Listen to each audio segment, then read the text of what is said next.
Hare Krishna, so we're going to continue with the Damodara Lila, and today, yesterday we looked at Yashoda Mai and um, how she came to be given the role of the mother of Krishna. It's an eternal role that she has. It's not that she received that status by doing tapasya, but she is eternally the mother of Krishna. She's part and parcel of the Lord. Okay, so why does this Lord come to our world? Why does he appear at all? Primary reason. Well, we know in the Bhagavad Gita it says Yadai Dai Dharmasya. But if he wanted to establish religion or destroy irreligion, he has so many servants who can do that for him. So the real reason he comes actually is to reclaim us, the fallen souls. That's a hard job. That's not such an easy job. So that's why the Lord personally comes, because he wants to show us his sweetness and persuade us through his loving dealings to return back to him. And of course, to perform wonderful pastimes, to show that sweetness. He performs these same pastimes and a lot more in the spiritual world, but he replicates in this material world as well, to give us an opportunity to come close to him. And this is the verse which is relevant in the Bhagavad Gita, 4th chapter, text number 9. Janma karma cha me devyam evam yoviti tatvataha tvaktva deham puna janma naitima biti sorajam. Oh, sorry, read this. One who knows the transcendental nature of my appearance and activities does not, upon leaving the body, take his birth again in this material world, but attains my eternal abode, O Arjun. So this is a very powerful verse, because Krishna is describing what happens to that person who knows the nature, the transcendent nature of his appearance and activities. That person won't take birth again in this world, but attains his eternal abode. This is one of the critical reasons why Lord appears in this world, to give us this opportunity of reconnecting with him again. So these pastimes of the Lord are spiritual, they're not mundane pastimes. The Lord appears once in the day of Brahma. Krishna, actually, original Krishna, appears once in the day of Brahma. And one day of Brahma is long. Can't remember how many billions of years it is now, but it's a long, long period of time. And we're very fortunate because he appeared at the end of the last Dwapar Yuga, just over 5,000 years ago. And this is recorded in the 10th canto of the Srimad Bhagavad Purana, which Srila Prabhupada has very kindly given in the Krishna book. Sorry. Just clear my throat a bit. We can review the events that lead up to Damodara Lila, mainly from the Krishna book. So this is chapter 9 of Srimad Bhagavatam, 10th canto. 2 chapters are dedicated to Damodara Lila, showing how important it is, how wonderful it is.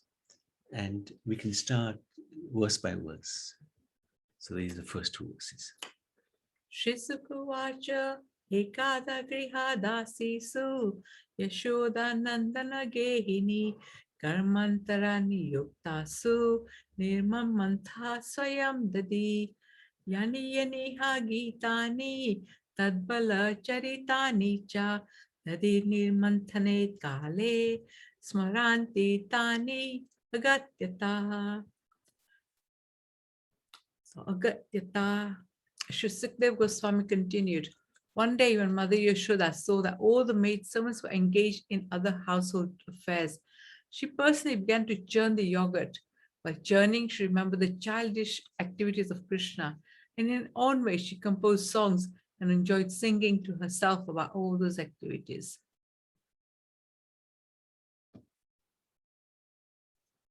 So setting the scene, it is this day that this pastime of Damodara Lila took place was on the day of Diwali, which is the third day of a series of Deepavali festivals.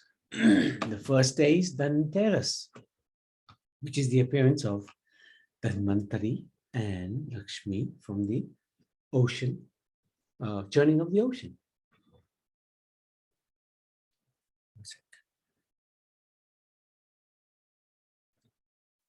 Then we have Kali Chaudas or Naraka Chaturdasi, which is killing of the demon Narak by Krishna. Then we have Diwali itself, and Lakshmi Puja. So this is when Ram Chandra returned back to Ayodhya after 14 years in the forest. Then we have Govardhan Puja, the day after Diwali. And then we have Bhai Dooj, which is the bond between brother and sister, which started with Yamraj and Yamuna. So the festivities had begun with the Brijvasis, the cleaning, the renovating of the homes to receive Lord Lakshmi, Goddess Lakshmi. They were decorating also the doorways with colorful designs, rangoli, and gracing window sills with ghee lamps. It was early morning. Wonderful sounds of the birds chirping and cows mooing was more delightful than the celestial Gayatri mantra chanted by the Brahmins. We can transport ourselves into Nand Maharaj's palace. There, Yashoda Mai lay in bed with her transcendental son. Slowly waking, she looked towards her beautiful child, whose lotus-eyed eyes were closed in sleep. He looked just like a blue lotus. She gently kissed his cheek. He didn't stir. He doesn't stir, but feels the indescribable touch of love personified, causing waves of ecstasy through his spiritual body. So Yashoda Mai had intense love for Krishna, parental love, and Krishna feels that. He reciprocates as well. Some very qualified demigods and their equally qualified wives hovered in the sky, marveling to see the controller of unlimited universes in his original Gopa form, resting in the arms of his mother. The residence of Nand and Yashoda was spacious. There were bedroom chambers, marble filled, inlaid with precious jewels, opened onto an expansive balcony that overlooked the village of Gokul and beyond into Mahavan. Spacious wardrobe room, replete with silken clothes and priceless ornaments. There were the bath chambers, the kitchen and the pantry, stately reception rooms leading to the grand hall of Choriasi Stamba, 84 pillars. And this can still be seen in Gokul. This is they have now converted it into a very nice temple. 84 pillars, Choriasi Stamba still there.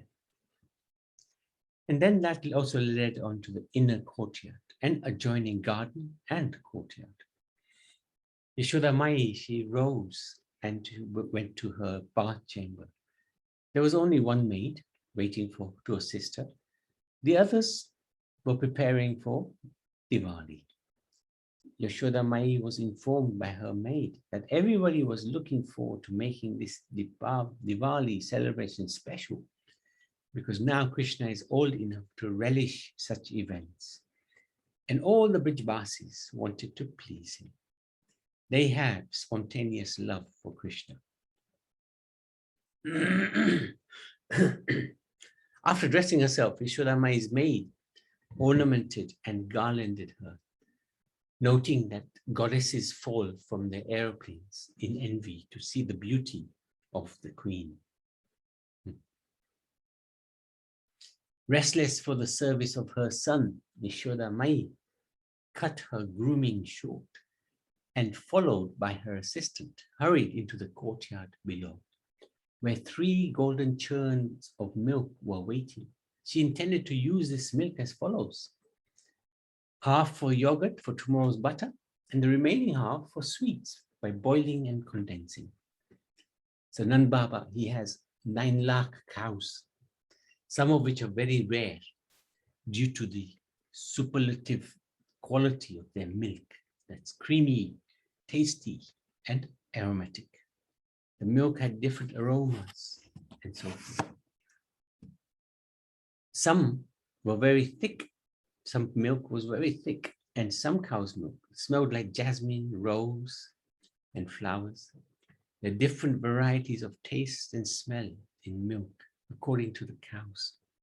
To make their milk, special milk, even more special, these cows were carefully pastured in a divine meadow whose grass was soft, juicy, and fragrant. Some Gopas suggested that the seeds of this field originated from heaven. There's a special cow, Padma Gandhi. She was famed throughout Vraj because her milk had the aroma of the red lotus. So the milk of these cows was delivered to Yashoda Mai every day, and she understood which milk came from which group of cows, and she would separate it when it came to her place. With some milk, she makes sweets, some she makes paneer, with some she makes sweet rice, depending on the day and the occasion. She arranges everything perfectly. Generally, the maids would make the various milk preparations. However, Yashoda Mai, having heard so many complaints against her dear son from the elder gopis about his pastimes as Makhan Chor. However, she never believed that, of course. Her son was too good. She thought that she may possibly have become addicted to stealing the butter produced by the neighbors. If he's been naughty, she has to break this habit. And she was thinking that obviously the maids, they've become very careless when making the preparations. They cannot be trusted as they seem to be regularly burning the milk. Hence the reason why my dear son goes elsewhere. To break this habit, she was thinking, she must entice him by providing butter that is far superior to that which he can get elsewhere. That meant she'll make all the food preparations herself with all the love that she has for Krishna.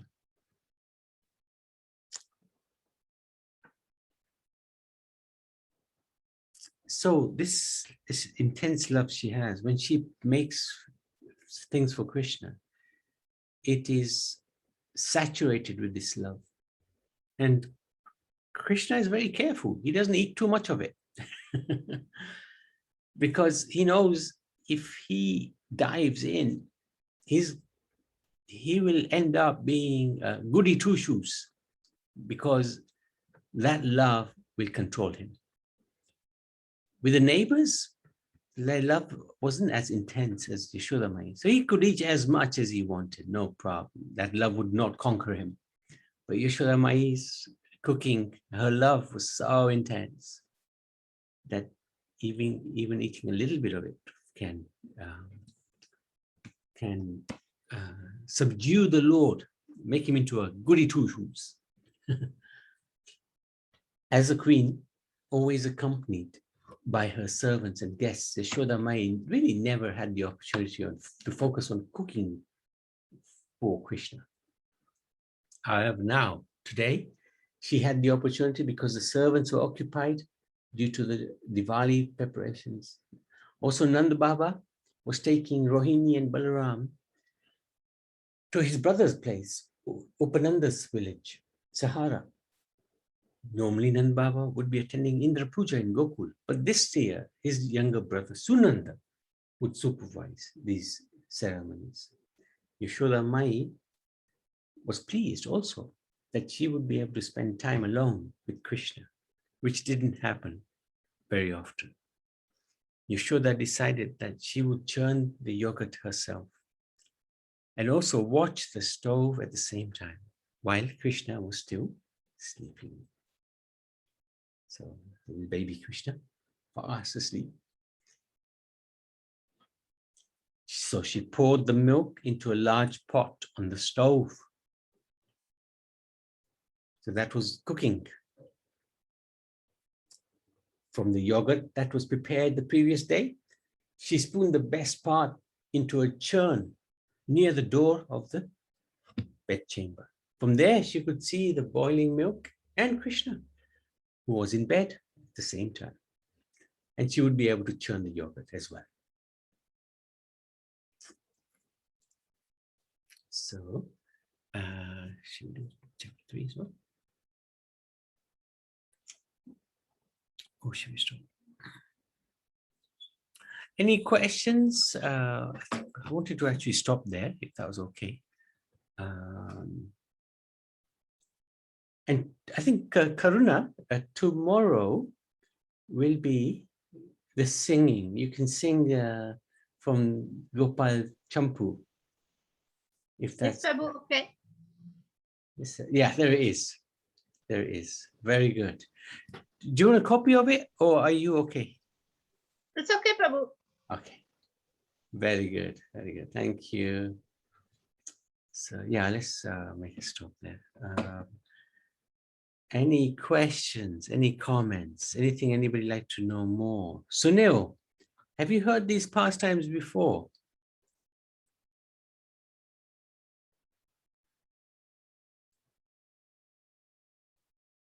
Maybe it's not. Hare Krishna. Hare Krishna.